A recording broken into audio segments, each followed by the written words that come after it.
इससे पहले हम लोग डाइजेशन का सारा प्रोसेस देख लिए थे, जो कहाँ डाइजेशन किस पार्ट में कैसे होता है। अब आते हैं एब्जॉर्प्शन ऑफ डाइजेस्टेड प्रोडक्ट। तो एब्जॉर्प्शन जो होता है वो क्या है? एब्जॉर्प्शन एक ऐसा प्रोसेस है जिसमें डाइजेशन का जो एंड प्रोडक्ट है वो ब्लड में जाता है और लिम्फ में। किसके थ्रू? तो इंटेस्टिनल म्यूकोसा के थ्रू। ये हो सकता है 3 प्रोसेस से, या तो पैसिव होगा, या एक्टिव होगा, या फिर फैसिलिटेटेड ट्रांसपोर्ट मैकेनिज्म से होगा। तो पैसिव ट्रांसपोर्ट जो होता है जिसमें एनर्जी एक्सपेंडिचर नहीं होता है, एक्टिव ट्रांसपोर्ट में एनर्जी एटीपी का यूज़ होता है, और फैसिलिटेटेड ट्रांसपोर्ट जो है उसमें कोई एनर्जी मतलब कोई कैरियर होना चाहिए, प्रोटीन कैरियर। अब कौन सा? जैसे स्मॉल अमाउंट ऑफ मोनोसैकेराइड्स, जैसे शुगर है, अमाइनो एसिड है, कुछ इलेक्ट्रोलाइट्स लाइक क्लोराइड आयन है, इसका एब्जॉर्प्शन होगा सिंपल डिफ्यूजन, जो कि पैसिव प्रोसेस में आता है। दूसरा, पैसेज ऑफ दी सब्सटेंसेज। हाँ, इस सब्सटेंस का जो पैसेज है वो डिपेंड करता है कंसंट्रेशन ग्रेडियंट, मतलब हाई कंसंट्रेशन से लो कंसंट्रेशन में जाता है ये सिंपल डिफ्यूजन में। नेक्स्ट आता है फैसिलिटेटेड ट्रांसपोर्ट। किस में होता है? तो कुछ ग्लूकोज है, अमाइनो एसिड्स है, इसका एब्जॉर्प्शन जो होगा वो हेल्प ऑफ कैरियर प्रोटीन की मदद से होता है, और ये फैसिलिटेटेड ट्रांसपोर्ट में होता है। ट्रांसपोर्ट ऑफ वाटर, वाटर का ट्रांसपोर्ट जो होगा वो डिपेंड करता है osmotic gradient. Active transport occurs against the concentration gradient.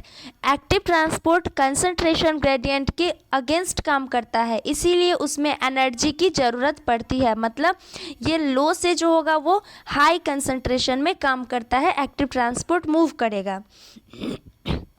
इसमें एनर्जी लगेगा तो कौन कौन सा न्यूट्रिएंट का एब्जॉर्प्शन होगा? तो amino acid, monosaccharides like glucose, electrolytes like Na+ का एब्जॉर्प्शन होगा इस प्रोसेस के थ्रू, एक्टिव प्रोसेस के। अब जो फैट्स था वो टूटा था फैटी एसिड एंड ग्लिसरॉल में, तो इसका एब्जॉर्प्शन कैसे होगा वो देखते हैं। तो फैटी एसिड और ग्लिसरॉल जो है वो इनसॉल्युबल होता है, उसको एब्जॉर्ब नहीं किया जा सकता है डायरेक्टली ब्लड में, इसीलिए उसको सबसे पहले इनकॉर्पोरेट कर दिया जाता है स्मॉल ड्रॉपलेट कॉल्ड मिसल्स में कन्वर्ट कर लिया जाता है, और फिर उसको रिफॉर्म्ड किया जाता है। पहले उसको इंटेस्टिनल म्यूकोसा में भेज देंगे, स्मॉल मिसल्स बना, मतलब फैटी एसिड और ग्लिसरॉल को स्मॉल ड्रॉपलेट में कन्वर्ट कर लिए, जिसको बोलते हैं मिसल्स, और वो मिसल्स को पहुंचा देते हैं इंटेस्टिनल म्यूकोसा में। इंटेस्टिनल म्यूकोसा में जाने के बाद उसके ऊपर प्रोटीन का एक कोट कर देते हैं, और उस पूरे जो प्रोटीन कोटेड फैट ग्लोब्यूल्स होता है उसको काइलोमाइक्रोन्स कहते हैं, जिसको ट्रांसपोर्ट कर दिया जाता है लिम्फ वेसल्स, जिसको लैक्टियल्स कहते हैं। किसमें? तो विलाई में, इंटेस्टाइनल विलाई में। वो लिम्फ वेसल अल्टीमेटली रिलीज कर देता है absorb substances into the blood stream. अब एब्जॉर्प्शन ऑफ सब्सटेंसेज जो है वो takes place in different parts of alimentary canal. तो माउथ में होगा, stomach, small intestine and large intestine में होता है। मैक्सिमम एब्जॉर्प्शन, बहुत ही इंपॉर्टेंट पॉइंट है, मैक्सिमम एब्जॉर्प्शन जो होता है वो स्मॉल इंटेस्टाइन में होता है। नेक्स्ट है माउथ में कौन कौन सा होगा? तो कुछ ड्रग्स, सर्टेन ड्रग्स है जो कि माउथ के म्यूकोसा से कॉन्टैक्ट करता है उसके लोअर साइड में, and tongues are absorbed into the blood capillaries, जो कि उसके लाइनिंग में ब्लड कैपिलरीज होगा वो उसको एब्जॉर्ब करता है। स्टमक में एब्जॉर्प्शन होगा वाटर का, सिंपल शुगर्स का एंड अल्कोहल का। स्मॉल इंटेस्टाइन जो है वो principal organ for absorption of nutrient absorption का प्रिंसिपल ऑर्गन जो है वो स्मॉल इंटेस्टाइन है। डाइजेशन कंप्लीटेड है, यहाँ पे डाइजेशन कंप्लीट होता है, और फाइनल प्रोडक्ट ऑफ डाइजेशन जो है glucose, fructose, fatty acid, glycerol, amino acid, सबको एब्जॉर्ब कर लिया जाता है थ्रू द म्यूकोसा और into the blood stream and the lymph. Large intestine में एब्जॉर्प्शन ऑफ वाटर, कुछ मिनरल्स एंड सर्टेन ड्रग्स का एब्जॉर्प्शन होता है। नेक्स्ट है एब्जॉर्प्शन, फाइनली जो एब्जॉर्ब सब्सटेंसेज है उसको अब टिश्यू जो है यूटिलाइज करेगा अपने एक्टिविटी के लिए। तो ये प्रोसेस, जिस प्रोसेस के थ्रू एब्जॉर्ब सब्सटेंसेज टिश्यू के पास पहुंचता है उसकी एक्टिविटी के लिए, यूटिलाइज होने के लिए, उसको कहते हैं एसिमिलेशन। अब जो डाइजेस्टिव वेस्ट है वो सॉलिडिफाइड होता है कोहेरेंट फिशेज में, और वो रेक्टम में जाकर के स्टोर रहता है, और वहीं से वो एक रिफ्लेक्स जनरेट करता होता है जो अर्ज ऑफ डेफिकेशन होता है। तो डेफिकेशन जो है वो क्या है, इजेशन ऑफ फीसेस जो आउटसाइड होता है एनाल ओपनिंग, उसको कहते हैं डेफिकेशन। ये एक वॉलेंट्री प्रोसेस है और ये मास पेरिस्टाल्टिक मूवमेंट के थ्रू कैरीड आउट होता है। वॉलेंट्री प्रोसेस मतलब जब आप चाह सको, मतलब ये आपके कंट्रोल में है, ब्रेन के कंट्रोल में होता है। नेक्स्ट है कुछ डिसऑर्डर्स है डाइजेस्टिव सिस्टम्स के।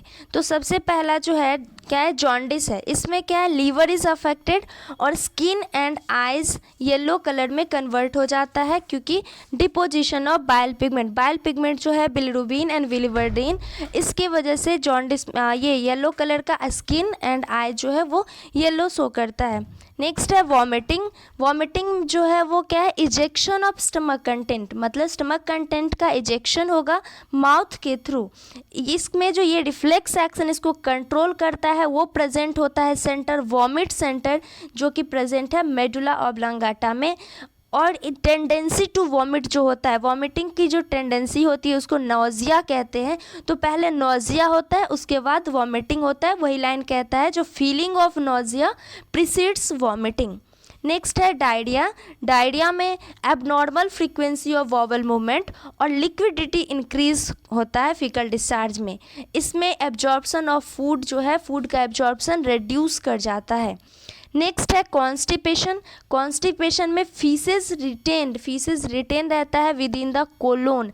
कोलोन में फीसेस रिटेन रहता है और bowel movement occurs irregular bowel movement होता है। नेक्स्ट है इनडाइजेशन। इस कंडीशन में फूड प्रॉपरली डाइजेस्ट नहीं होता है, जिससे हमेशा एक फीलिंग आता है फुलनेस वाला, जो कि भरा भरा सा फील होता है। नेक्स्ट है कॉजेज ऑफ इंडाइजेशन, क्या क्या हो सकता है।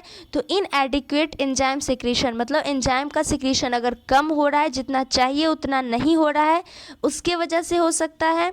एंग्जाइटी, कोई भी टेंशन है उससे भी होता है इंडाइजेशन।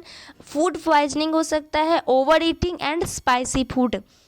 ये क्वेश्चन आया भी है जो इनडाइजेशन का कॉज या फिर इसका दिया रहता है जो कौन से डिजीज में ये सब सिक्रीशन या ये होता है। तो इसको अच्छे से लाइन को देख लेना है।